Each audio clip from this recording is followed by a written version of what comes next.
ته ووایم هغه به چا په رنګ وي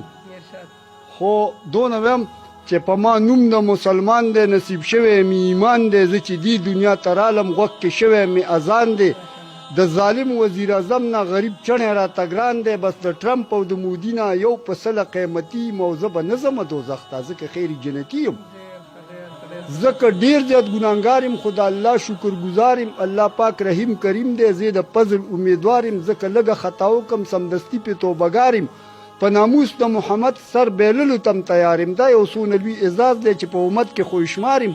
په وطن باندې چې ننګي راپاسېږم جذباتي یم زه به نه ځمه دوزخ ته ځکه خیر جنتي یم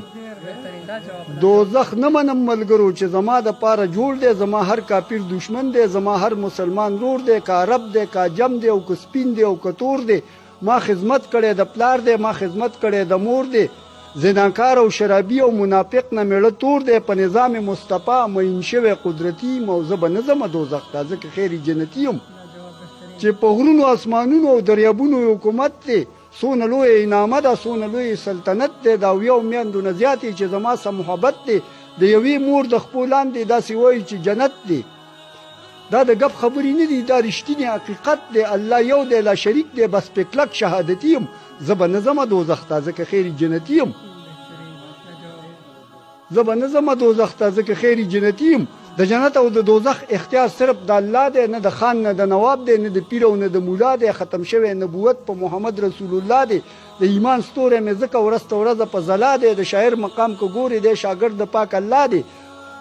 بس بې کچه بختور یم بس بې کچه قسمتي یم زه به نه ځمه دوزخ ته ځکه خیر جنتي یم او ما له ډېره غوسه راشي چې شاعر وایي کاوا کې له وخي ورته چاچۍ شاه زلمي په پښتونخوا کې پښتنې پیغلې ټولې د آیا نه کړلې پاکې ته چې داسې شاعري کې نوی نسل به تباه کړي ته په دواړو سترګو لوند شې ته په دواړو غوږو کوڼ شې ته په ژبه باندې م ګونګ شې زه کچه شاعري نه کوم او نه شیطان شرارتي یم زه به نه ځمه دوزخ ته ځکه خیر جنتي یم 11 ځله یو رکعت کې نامه اخلمه د رب او سر په ځمکه باندې کېدم یادوم یې په ادبو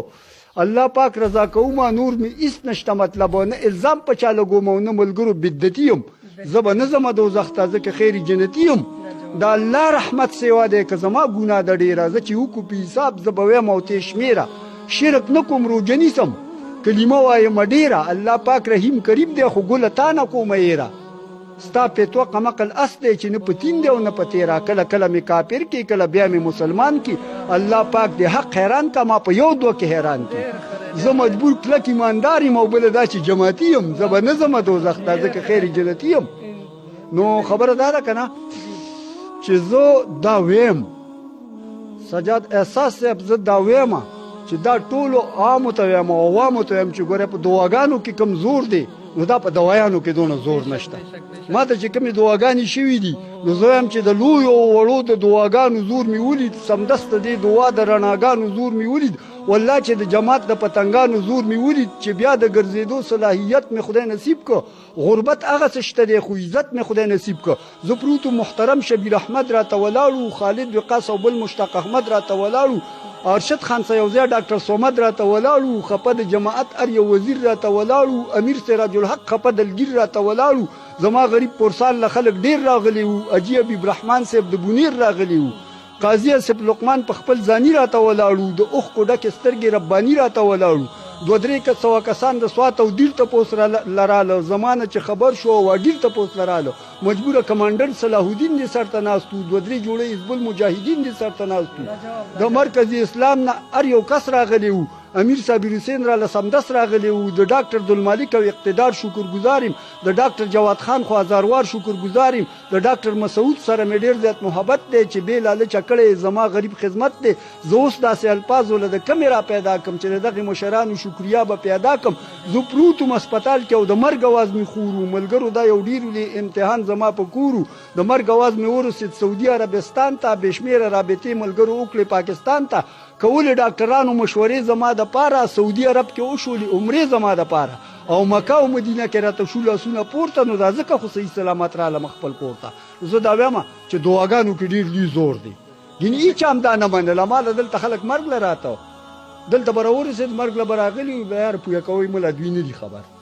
نو داسې اندازه وه نو دعاګانو کې ډېر لوی زور دی او نور ستاسو څه ما باندې سوال یا د ژوند په هکله زه د یو سکول کلاس فور یم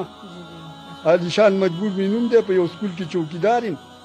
400 د زما میرآباد د زما کلی 400 نمبر لکشانبار یم علیشان مجبور مې نوم دی په یو سکول کې چوکیدار یم که د چا په ما خدمت وي نو هر وخت تابعدار یم خو درباري شاعري نه کوم بس دا حقه نمبردار یم زیږ پښتون کلک مسلمان یم الامضا مومن په قام یم په نه اهلو کې بې قدره خو په اهلو باندې ګران یم په نه اهلو کې بې قدره خو په اهلو باندې ګران یم او پر کټو د امریکې ته به په لاره کې دیوار یم او پر کټو د امریکې ته به په لاره کې دیوار یم درباري شاعري نه کوم بس دا حقه نمبردار یم نو بس زه دلته چې کوم دی دغه درې نظامن دي او زه چې کوم دی سکول کې کلاس فور یم او د دې کلي اوسېدونکی یم او مطلب دا چې د غربت ژوند هم تېر کړی دی ځکه چې د اوسه پورې چې کوم دی نو په لومړي ځل خپل کور ته په ګډه راغلی یم ټول عمر د یو بل په کوټه کې اوسېدلی یم هسې د خپل ځان دغه نشو کولی بر ناقلافې که نه هغه نشو کولی نو بس ښه ژوند دی ښه ښایسته ژوند دی خو ستاسو غوندې درانه خلک راغلي دي ما هلته ملاقات له نو دا د الله تعالی ډېره شکریا ده ښه ژوند دی نور تاسو سوال یا په باندې کولی شئ ډېر بهترین کتونکو یقینا زمونږ د مشر کوم الفاظ چې هغه د شاعرۍ په مخ باندې تاسو واورېدو ستاسو د ټولو شکرایي هم ادا کړه اخر کې به د هغو نه یو تپوس هم کوو چې یاره کم کتونکي دي د هغو کم مینوال دي د هغو کومه شاعري خوښوي نو هغو ته څه پیغام ورکوي څه میسج ورکوي نو هغو تاسو ورکوي زه خو هغوی ته نور میسجونه خو ډېر دي خو که بار ملک کم کسان دي کم ملګري دي زه ورته صرف دا وایم چې بعضې خلک څه چې ډېر خلک هغه مخالفت کوي د خپل وطن سره مینه کوي دا زمونږ عزت دی هر څنګه چې خو د پاکستان سره ډېره مینه کوي دا زمونږ عزت دی او دا په اسلامي طریقه باندې زمونږ یو فرض دی په موږ باندې چې د خپل وطن خیال به ساتي د خپل وطن خلاف چې کوم دی نو دی چې کوم دی نو دا ګناهګار دی دی حتی دا چې دی واجب القتل دی نو بس زه ورته پیغام دا ورکوم چې په هر وطن کې اوسېږئ او هر ځای کې خو د خپل وطن سره مینه کوئ د خپل وطن مخالفت چې څوک کوي د پاکستان مخالفت چې څوک کوي نو هغه باندې چې کوم دی نو بد ګڼئ د هغوی له جواب ورکوئ ځکه چې 40 کاله او 50 کاله د افغانیانو وشو چې هغه پاکستان کې اوسېږي خو د افغانستان وران نوم کوته والي نو هغوی په غوسه کېږي نو تاسو هم دا ننګ ځان کې پیدا کړئ چې په پاکستان باندې ننګ کوئ د پاکستان مخالفت چې څوک کوي د هغه دا خوله چې کوم دی نو په دروند څوک باندې وښایي ډېر بهترین پیغام کتونکو د علیشان مجبور صاحب ډېر بهترین پیغام چې د خپل وطن سره مینه کوئ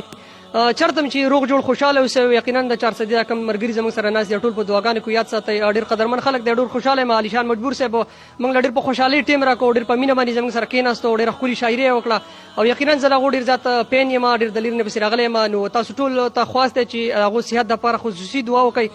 په خپلو دعاګانو کې یاد وساتئ چرته چې روغ جوړ خوشحاله اوسئ د لوی الله په امان